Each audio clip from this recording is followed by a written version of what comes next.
All right, good morning. We're live. Good morning. Yes, so to everyone here, I have to apologize. The calendar event unfortunately got deleted by accident by someone on the team. So we recreated it, but I didn't know enough to send it out as an email invite. So apparently that was what was missing. So now it's out there on everyone's calendar. Great. But Well, maybe we'll have some people diving in a little bit late, but we'll go ahead and get started. What the heck? absolutely. So jump us off. Yeah, well, so I thought last week's sales meeting, having the four panelists speak was pretty insightful. And I thought what would be helpful is maybe to kind of circle back to that just for a second and take away some key points. I didn't say much in the meeting because you were hosting it and along with Jeff, so just sat there and observed. So in that case, you're picking up, my awareness was pretty high. And there were two things that really stood out to me. One was, knowing your numbers. I think you made that the point, just how important that was. And number two was this concept of accountability. And so I thought I'd kind of, maybe we touch on both, but more specifically kind of deal with the importance of feedback and how important feedback is in our lives, how important it is for our business. Absolutely. I think most of us don't go looking for feedback, and I'm going to guess it's because we don't want to hear bad news. Yeah. We don't like it, even though it really helps us.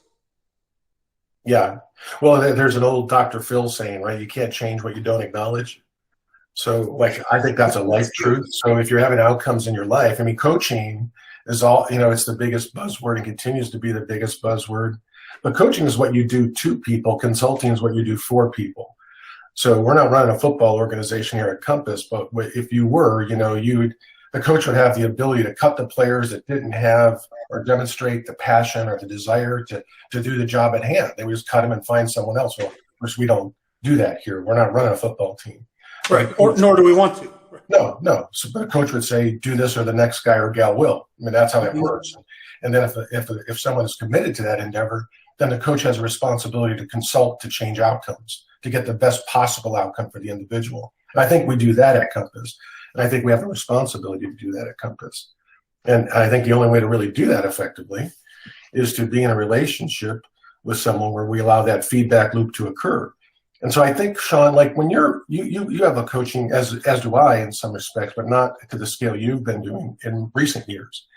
But coaching, I think, is intimidating to a lot of people, a lot of agents. And, I want to talk about that for a second and then move into the concept of feedback. So we just get our arms around, what is coaching?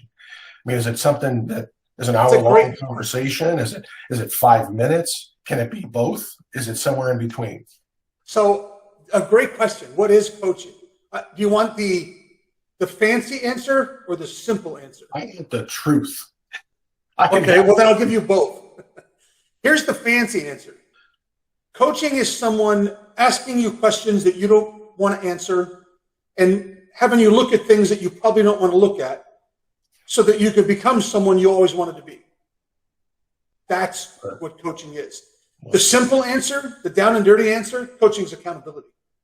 Right. 70% of the time when I'm in a coaching, just like you, when I'm in a coaching conversation, it's these are the goals that you stated. This is why you want to be there. This is how it's going to impact your life. These are the things that we said you would do to get there. It didn't happen today. Why? Yeah. And that what you just outlined in terms of a process and a program isn't naturally inherent in real estate, isn't it? Even there are a lot of people walking around that think they're in a coaching relationship, but they're not. Is that a fair statement? Absolutely. We have mentoring relationships. We have training. That is not coaching. Yeah. Because I know for me personally, Sean, I've always been somewhat, or I used to be, and in some ways I still am, if I'm being honest, afraid to truly coach an agent because you run the risk of fracturing until you develop or the agent understands or the person being coached understands that everything you're doing, everything you're suggesting is about them changing and it's about their best possible outcome. That whole process can be very painful. And sometimes it's almost like a parent where the parent is really into the child, really giving them their life lessons. There's a moment of rebellion or a moment where you don't really like your parent. And in our business, that can be pretty scary when you've got competitors always throwing something at our agents to say our grass is greener, right? So, Right. you approach this, if we're being honest, in a way that's very with trepidation. Is that fair? So how do you get past that? Like what do you do? That's interesting because, for me, it goes even further, and I think you would say the same thing. To truly coach someone, you have to love them. The hesitancy on my part is getting my heart broken, because you have to actually care, and the coaching I do with people who aren't in my office, the people who are outside, some of them I don't take on as a client because it's not there. I have to care. I have to literally love you so that I can want it for you as much as you want it for you. Right. And that part is hard. Do I want to risk this? Do I want to get my heart broken? If you have a good coach, that's the feeling that should exist between the both of you. Right. So you then have to establish that. And the person you're coaching has to feel that. And that doesn't happen the first time. No. But that's where you're going, to a place where you can say something that's very raw and very honest, and maybe they don't want to hear, but they know it's coming from your heart. They know you mean it completely in a loving way, right, even though they hate hearing it. One thing I've tried to do, and I've learned the hard way, is to set up the lines of communication. So when I do coaching, I'll say, on a scale from 1 to 10, 10 being I'm being brutally honest, 1 I'm fibbing to you. How do you want me to be if I see something that you're doing that's preventing you from the best possible outcome? So if I see you taking an action or you're making an effort to do something, on a scale from 1 to 10, 10 I'm telling you straight up how you want it, what I think you need to do. 1, I pull a punch. How do you want me to be? And then most agents, just like if you can use that, I use that question with my sellers, right? It's the same thing, right? I'm just changing the audience. And they'll all say, I'll be a 10. Well, the first time I throw my haymaker about what were you thinking when you did that, you do that a couple meetings and they don't come back. No one's at 10. Yeah, so you've got to. So it's important that agents know that when you're providing that feedback, that it's not coming from a place of judgment. It's trying to lead someone to a place of understanding. Like that's what you're trying to do. So you took an action, you didn't get the outcome. How can if I can be honest, here's what I am seeing, and I'm seeing this, and I'm willing to share this, even though it runs the risk of hurting your feelings.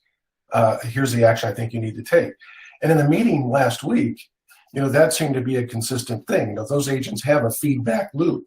So whether they're getting it from someone on their team, whether they're getting it from an external source, a coach, internal coach, what I heard, which was unspoken, and I kind of chimed up in the comments, but I saw this concept of sonar.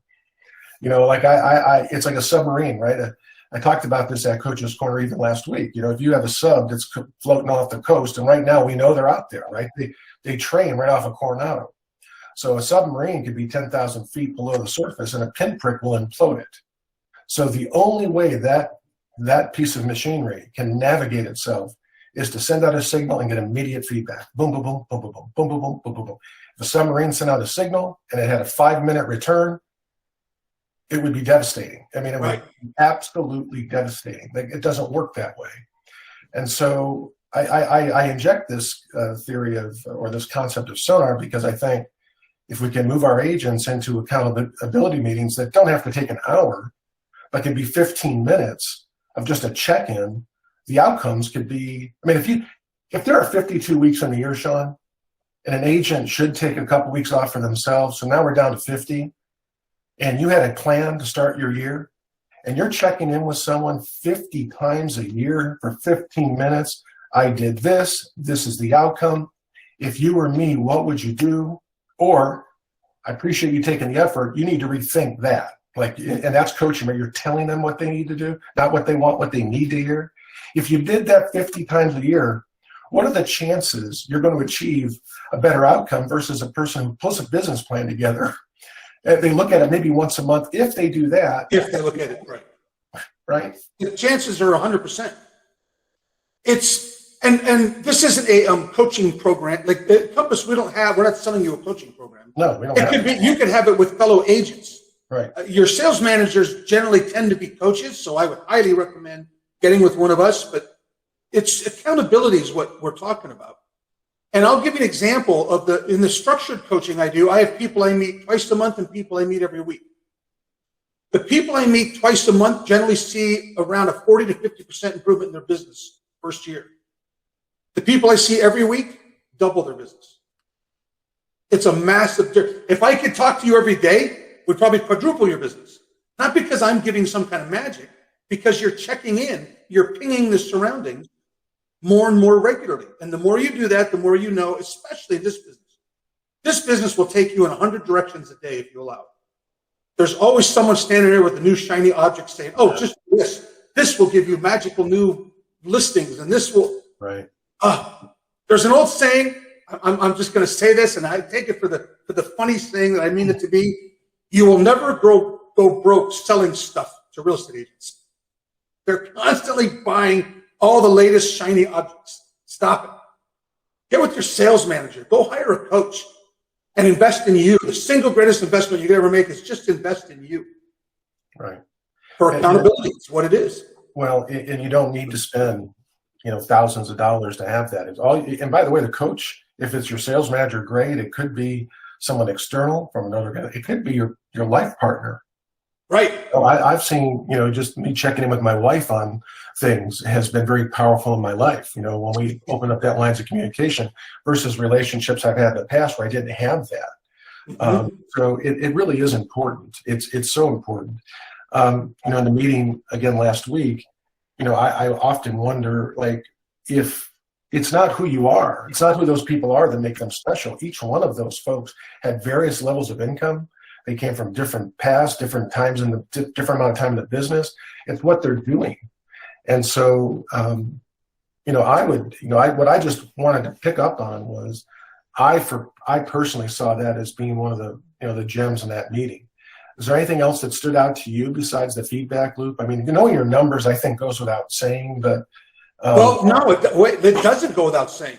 Well, okay. Because it is one of the most important things that we do in this industry. And my experience is most agents don't do it. But when you look at successful, that was a panel of 4 successful people. Every one of them started with, well, my numbers. I look at my numbers every day. I know my numbers. My numbers tell me. Every business person outside of real estate, if you have a brick and mortar business, they know their numbers inside and out every day because their business depends on it. But we're in this weird, deceptive industry where it almost appears like we don't have to run a business. We don't have to pay brick and mortar. We're not getting loans from the SBA. And that leads us down a path that's not sound. We do need to treat this as if we owned a brick and mortar business. We need to know our numbers inside and out every single day. Well, I think it wasn't Emerson, or I think it was Emerson that said, people that we perceive to know more than us influence us. Absolutely. And like in sales, that's like a really big thing. That your number one priority, if you were to rank what's the most important thing I need to do, of course, it's taking action to lead generate. Once you have the contact, the second or third most important, wherever you want to place it, is the ability to establish trust with strangers. And there are 2 ways to do that. Know your numbers and listen to what's important to them so that you can go back and forth. Like when you watch videos that are on YouTube or you just hear a pitch it's sometimes even a really great real estate agent has. It takes me 2 seconds to figure out how this is going to go. Is it about their need or is it about the need of their client? Because one's going to start asking a lot of questions and the other one's going to start vomiting a presentation they've memorized in their head. That's not about seeking enlightenment and knowledge of their client. And they land differently on people. And the industry, I think, Sean's, and I want to hear what you think about this, but I think it's guilty of teaching the first, not the latter. Like any training I've had has been about memorizing a script. Very important, right? Important. But then it's about staying in this presentation guardrail or these guardrails of here's what I do, here's why I do it, here's a benefit to you, as opposed to tell me what's important to you. Like if you, in the next 15 minutes or the next 30 minutes, Mr. and Ms. Seller, if you got one thing out of this meeting, such by having that one thing, you'd be able to make an intelligent, informed decision as to whether or not I and Compass are the right person's company for the job, what would that be? Right. That's a question. That's an actual insightful question, right?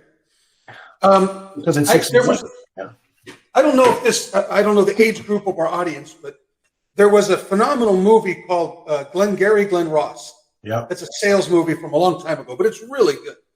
It's the archetype of the 4 types of salespeople. Anyway, there's a part in it that is widely quoted and I hate. And it's Alec Baldwin saying, A, B, C, always be closing. And it's like, that's why we get a bad reputation. You should always close, but you should not always be closing. There's a big difference. I think ABC is always be curious. Everyone you talk to, every time you meet, you have to remind yourself the only thing that matters is what they're thinking. Ask questions. The greatest salespeople in the world are great because they ask questions.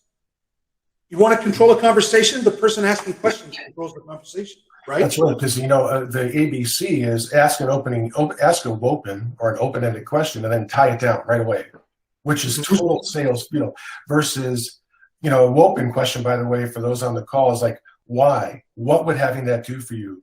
What if? It's asking questions that are open-ended, but you don't have to rush for the tie down. You rush for the tie down when you hear what the client needs or says is important to them, and you have it. And then there's this cadence that you want to develop so that you're not just, I got you. Oh, that's all you need to hear from me? Oh, boom, and go for the immediate. Right. Oh, let me get out of here.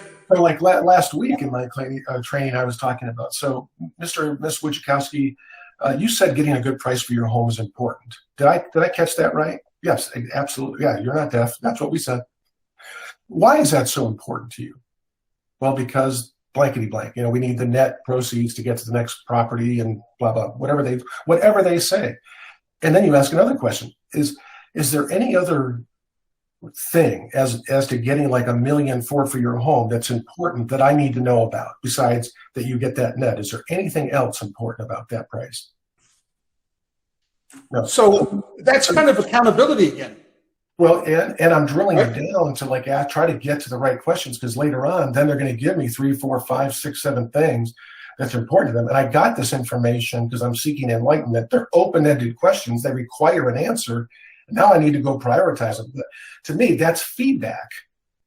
Mm-hmm. Into the presentation is feedback. I'm asking an open question, why, what, and then asking for that response allows me to then step in and talk about what value I have in that space, or what tool, or you get it, right? So what can you bring? What can I bring? It will help them get what they want, not what you think they want. Yes, but I'm making this full circle. That's the same thing as having coaching. You're now the coach. You're looking for accountability.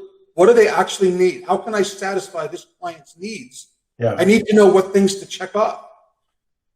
And I'm going to interrupt this for a second. Brian posted, look for signs that they're ready to be closed. We're talking about closing.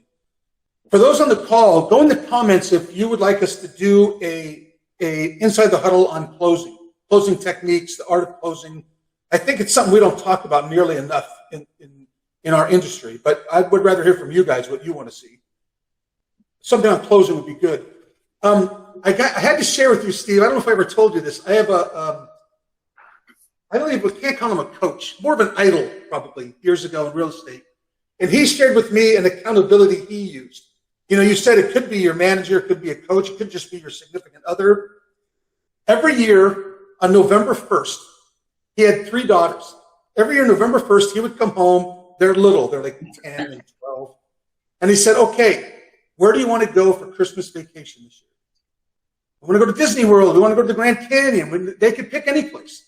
And when they all decided, he would say, okay, that's where we're going. Now, here's my calendar. And he'd put a calendar up on the wall. Every single day, I have to have, whatever it was, 10 conversations, 10 real estate conversations. So every day, once I've had 10, I will come home and I'll put a red X on that day. If I ever come home and I don't put a red X on the day, vacation's off. We can't go. His 3 daughters were his accountability. Do you think there was ever a day that he would come home and look them in the eyes and say, I didn't do my job today, vacation's off? That's accountability. Yeah. I think the truth is that it's hard to hold I think we get confused. Agents think they can, or human beings, forget agents. We think we can hold ourselves accountable, but we confuse discipline for accountability. Right. Because we show up every day, we're going to work hard, we're going to take the effort, we're going to check those boxes. We think that's accountability. There's a difference between being disciplined and being accountable. You can only be accountable when you're accountable to someone, right, or something, right? And so, we run businesses. I'm accountable, by the chain of command through Liz. Liz is accountable to Parker. Parker's accountable to comedy. Comedy's accountable to, I think it's Rob Lehman. Rob Lehman's accountable to Robert Refkin. All the way up, there are levels of accountability. No one's just showing up in our world, just hoping, everyone's doing their job. I mean, you got me laughing. We should have Liz on the call. Liz is very good at accountability. Yeah. You know exactly where you stand with Liz. Absolutely. And so I just, again, I didn't mean to beat this into the ground, and maybe it's, it shouldn't be an uncomfortable subject, because here's what coaching is like in my world. If I've gotten the individual on track where they're focusing on their objectives, because the first few sessions could take as much as an hour, maybe longer, believe it or not, because understanding what's important to someone is an in-depth conversation. When we're not going on a listening appointment, what's important to you in your life, both personally, professionally, and spiritually, right? Those three things drive us.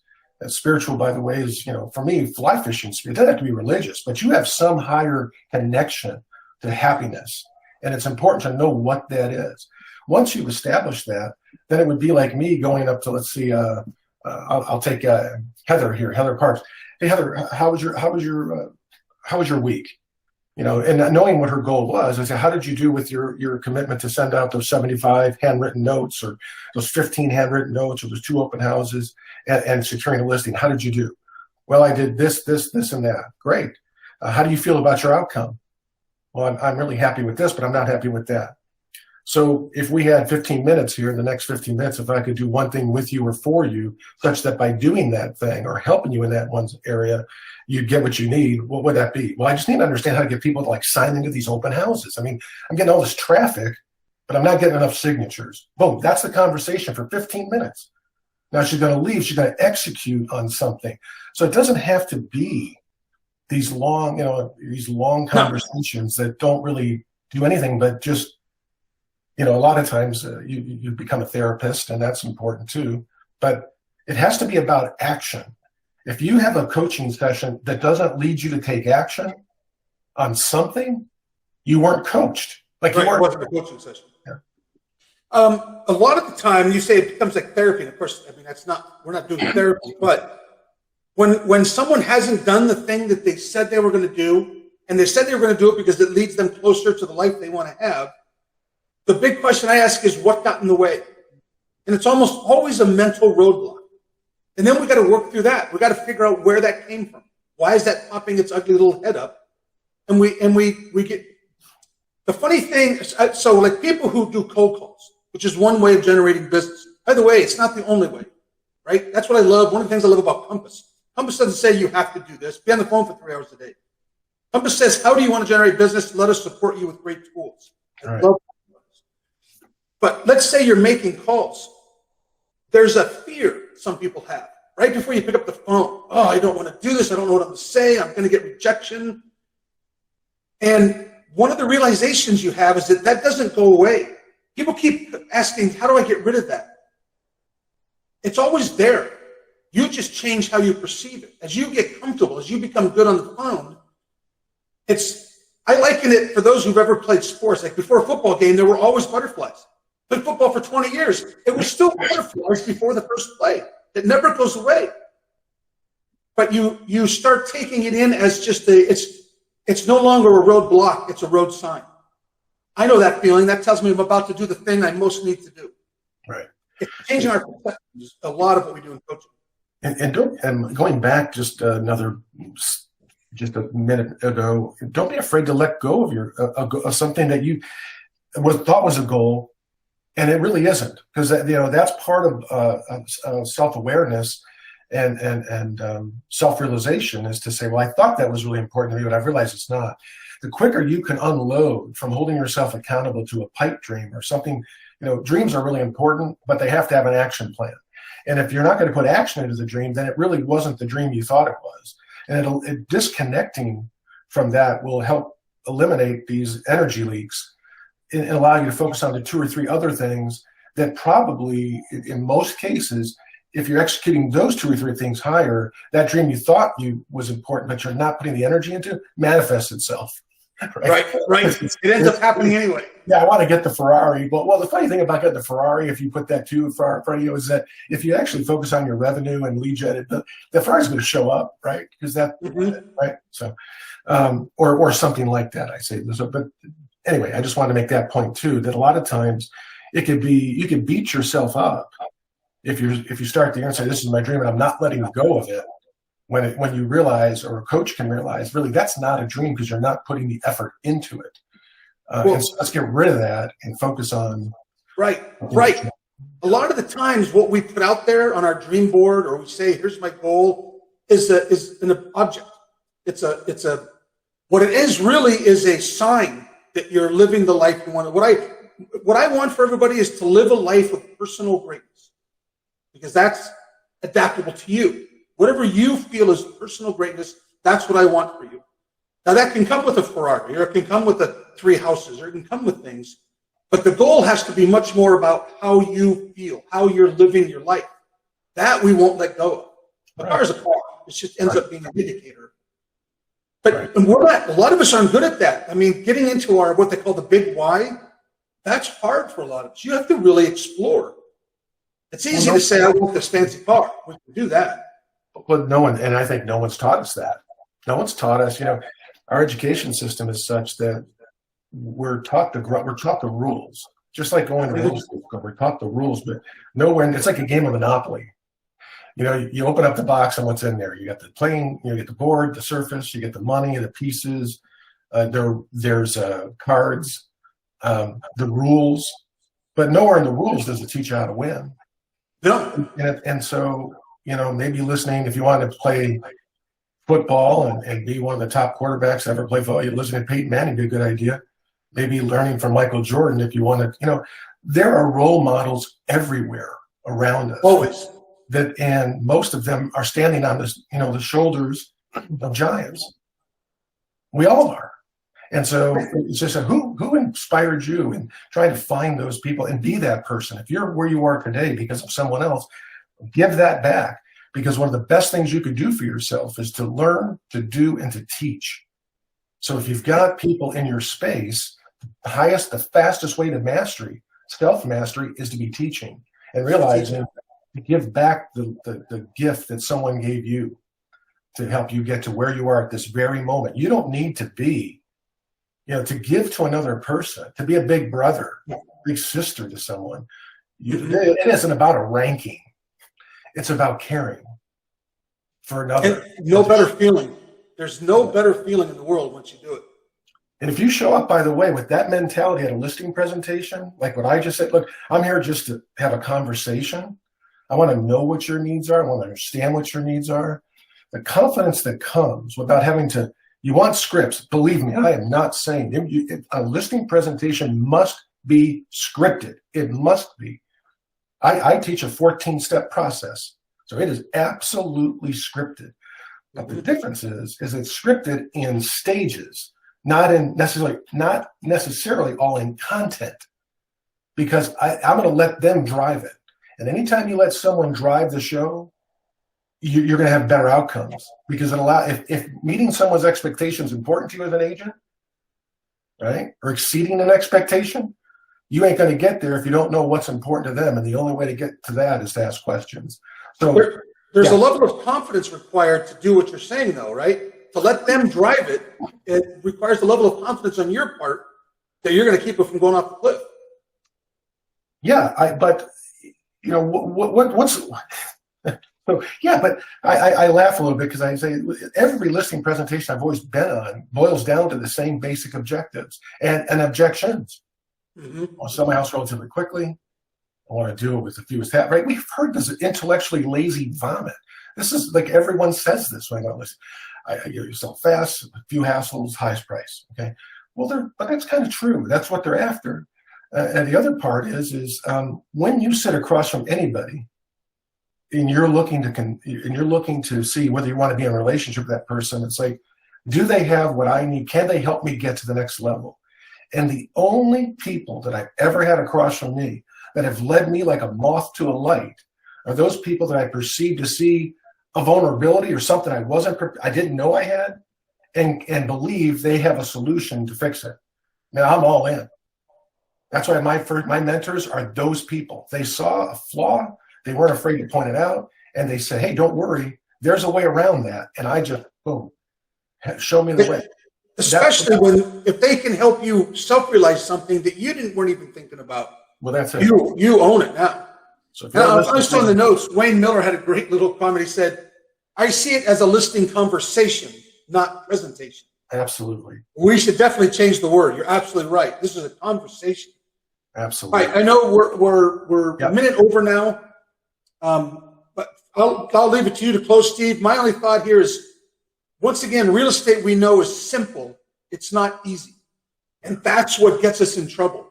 I don't need accountability. I don't need someone coaching me. This is simple. It is simple. It's not easy at all. We need to be consistent. Get accountability with somebody. Sonar. Amen. Yeah. So my final thoughts on it is accountability, when it's done properly, is one of the most healthy things, most beneficial things for your life. Never mind your business.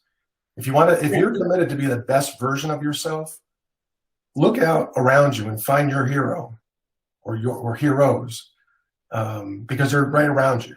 Right? You just gotta and ask for help. Remember, It's a Wonderful Life. George Bailey had all those people that came to his rescue, suffering in silence, not sharing that he needed help. And when people found out the hard way he needed help, they showed up in droves. You've got those people in your life. Don't be afraid to ask for help. If I could go back to my 25-year-old self, I'm going to be 57 here in a couple of weeks. But if I could go back to my 25-year-old self, Sean, I would have asked for help faster. Yes. That's all I can. So, and that's feedback. So that's all I have on that. So thank you for being here, everybody. And we hope you have a fantastic week. If you need us, we're here for you. Reach out to your sales managers, and we'll stay behind for a couple of minutes and answer any questions.